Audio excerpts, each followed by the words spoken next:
bom estar de volta com você. Você é bem-vindo, bem-vinda conosco. Divulgue esse canal, ore por nós, estamos sempre orando por vocês.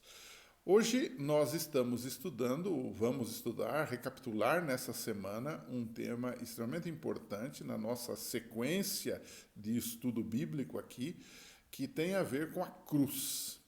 O título que o autor colocou é Expiação Horizontal. A cruz e a igreja. Qual é a relação do que foi feito na cruz para com a realidade da igreja aqui, nesse mundo, né?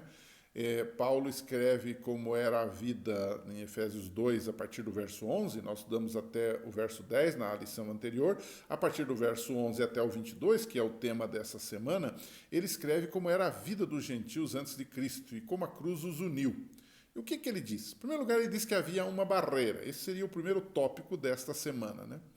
Os gentios eram, além de pecadores, porque todos nós somos, mas eles eram, digamos, vendidos e iludidos pelo desejo do pecado, eles eram também odiados. Eles tinham dificuldades para se acertarem com Jesus, porque eles eram odiados pelos judeus, o povo de Deus daquela época. Eles eram chamados de incircuncisão, que era um tipo de uma maldição sobre eles, né?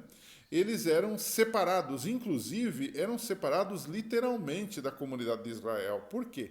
Porque lá no templo havia um pátio, chamado Pátio dos Gentios, e eles podiam ir até ali, eles não podiam adentrar ao lugar santo exatamente. E eles desconheciam a aliança, as promessas de salvação, eles estavam sem Cristo, não é? Sem esperança e, como disse Paulo, sem Deus no mundo. Havia uma barreira entre eles, então você tinha uma barreira aqui. Agora, um segundo tópico dessa semana poderia ser assim: se o primeiro é barreiras ou barreira entre os gentios e os judeus, entre os gentios e a salvação, entre os gentios e a promessa de Deus, você poderia colocar um segundo tópico como uma ponte. E quem fez essa ponte? Foi a cruz, Jesus na cruz. Pela cruz foi feita uma ponte, diz o apóstolo Paulo, em Efésios 2, que derrubou o muro e deu livre acesso. Observe esse texto. Pois ele, Efésios 2,14, ele é a nossa paz, a qual de ambos, de judeus e gentios, fez um, e destruiu a barreira, o muro da inimizade que existia entre eles. Olha que coisa tremenda. Cristo veio, então, o que ele está dizendo, para reconciliar com Deus, juntar os dois num só corpo. Aquilo que era judeu e aquilo que era gentil foi juntado literalmente na igreja de Cristo, de tal forma que judeus e gentios podem agora servir o mesmo Deus, porque passaram ambos pela transformação do Evangelho. Então, ele diz que ele uniu os dois em um só corpo por meio da cruz, pela qual ele destruiu a inimizade, Efésios 2,16.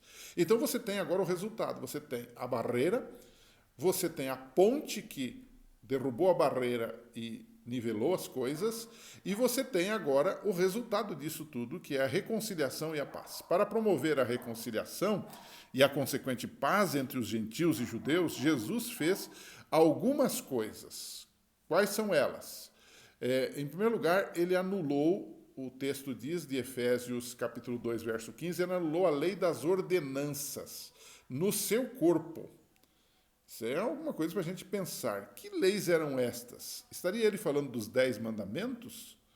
Estaria ele falando da lei de Deus, do sábado, do mandamento não matarás, não furtarás, não adulterarás, não dirás falso testemunho, do mandamento que proíbe a adoração de imagens? Estaria ele falando dos 10 mandamentos? Tudo indica que ele está falando aqui de leis cerimoniais, que organizavam o culto sacrificial naquela ocasião, que eram, naquele momento também, usadas indevidamente para impedir os gentios. Então, muitas vezes os judeus iam além da conta.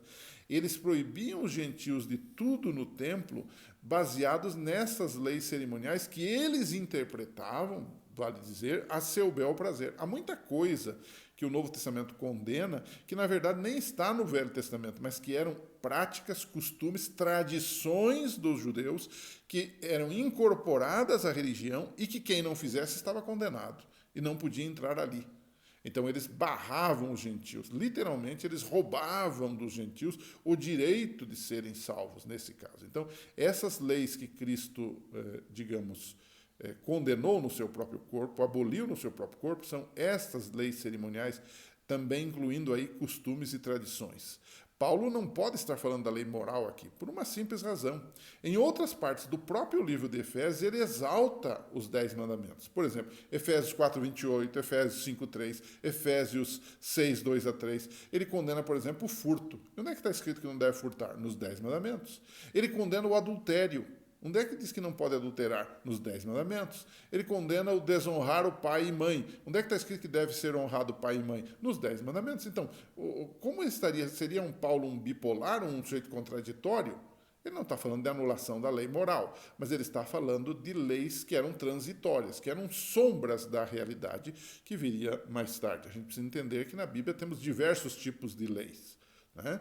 Temos que entender isto. O que era, digamos assim, importante para aquele contexto e o que não era, né? Essas leis cerimoniais eram leis casuísticas, ou seja, era para o caso daquele momento, mas elas, com Cristo, o verdadeiro Cordeiro, quando ele veio, logicamente, essas leis desapareceram, né? Agora, uma segunda coisa que o apóstolo Paulo faz, diz que ele removeu essa lei de ordenanças e Jesus cria agora um novo homem fazendo a paz e destruindo a inimizade. E aí entra o poder de Deus, a transformação. E ele cria também, além de criar um novo homem, ele cria um novo e livre acesso ao Pai, Efésios 2:18. Ele tornou agora os gentios de estrangeiros para membros da família e do povo de Deus, Efésios 2:19. E ele coloca essa igreja para crescer em todos os sentidos, né? O texto de Efésios diz assim, no qual, em Jesus, todo o edifício, que agora é um edifício fundado por tijolos judeus e por tijolos gentílicos, ele diz assim, todo edifício é ajustado e cresce para tornar-se um santuário santo no Senhor, Efésios 2:21. Então, para a gente concluir esse tema, que tem a ver com ponte, tem a ver com barreiras, com ponte, e tem a ver com um novo homem que Jesus forma a partir do seu sacrifício, e quando você o aceita, não importa se você é judeu ou gentil, agora o assunto é fé, não é sangue, a gente tem aqui uma pergunta, uma consideração para fazer, né? Em Efésios 2:1-10, nós temos um ensinamento, estudamos isso na lição da semana passada, de como nós podemos viver em união com Jesus. Pela graça sois salvos por meio da fé, isso não vem de vós, é dom de Deus, né? Não vem de obras para que ninguém se glorie, né? É a conclusão de Efésios capítulo 2, de 1-10. Agora, em Efésios 2:11-22, que é o tema desta semana, ele nos ensina como viver em união com os irmãos. A primeira parte de Efésios 2 é união com Cristo, é união com Deus, para ser salvo. O segundo, agora, é união com a comunidade. Note que esse assunto judeus, gentios, tem a ver com comunidade, tem a ver com junção, tem a ver com igreja, na verdade, né?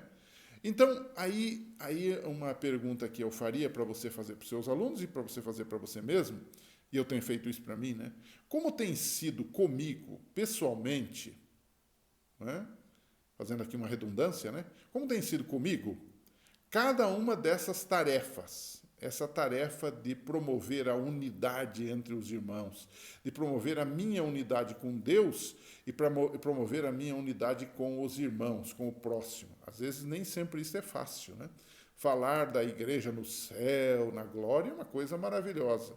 Agora, falar da igreja aqui na terra é outra história, como disse alguém. Então, é alguma coisa para a gente pensar um pouquinho como é que tem sido o meu trabalho. Jesus fez a parte dele. A pergunta é, pela unidade da igreja, qual é a minha parte e o que eu tenho feito? Discuta isso com seus alunos e na semana que vem a gente se encontra aqui de novo, se Deus quiser.